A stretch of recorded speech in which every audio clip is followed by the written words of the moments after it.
સ્વચ્છતા પખવાડિયાની ઉજવણી કરીએ છીએ. ઘણી બધી જાગૃતિ વિશે ચર્ચા તમને દરરોજ કરીએ છીએ. હવે તમારામાં કેટલું પરિવર્તન આવ્યું એ જોવું છે. ચાલો જી, આમાં કોના કોના વાળ મોટા થઈ ગયા છે જોવો જી. ઊંચી આંગળી કરો જી, કોના કોના વાળ મોટા થઈ ગયા.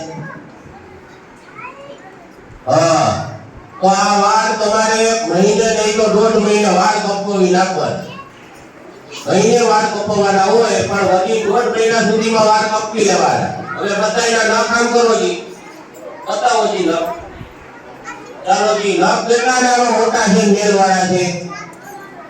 વિરાટ કઈ મને ખબર છે તારે છે.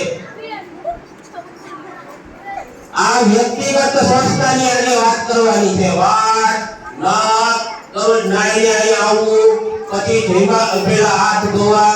ખાલી તમને અહીંયા લિક્વિડ આપે એટલે અહીંયા હાથ ધોવાના એવું ન હોય. ઘરે પણ હાથ ધોવાના હોય ધીમા પેલા. તમે વ્હીલ ફેરવી, શેરીમાં રમી, અત્યારે તો મોબાઈલમાં કીટાણુ હોય છે. મોબાઈલમાં તમે આમાં કરતો ને તો એમાં કીટાણુ તમારા હાથમાં ચોટી જાય. તો ધીમા પેલા હાથ ધોવા જોઈએ અને દરેકે યુનિફોર્મ પહેરીને આવવાનું. રેગ્યુલર ન કાપવાના. સમજાઈ ગયો? હવે આટલા તમને 10 દિવસની વાતો કરીએ છીએ તો આ બધું તમારે અમલ કરવાનું છે. કરશો હવે? પાકો? ચાલો જોરથી બોલો, અમલ કરશો? કાલથી કોઈને કહેવું પડશે?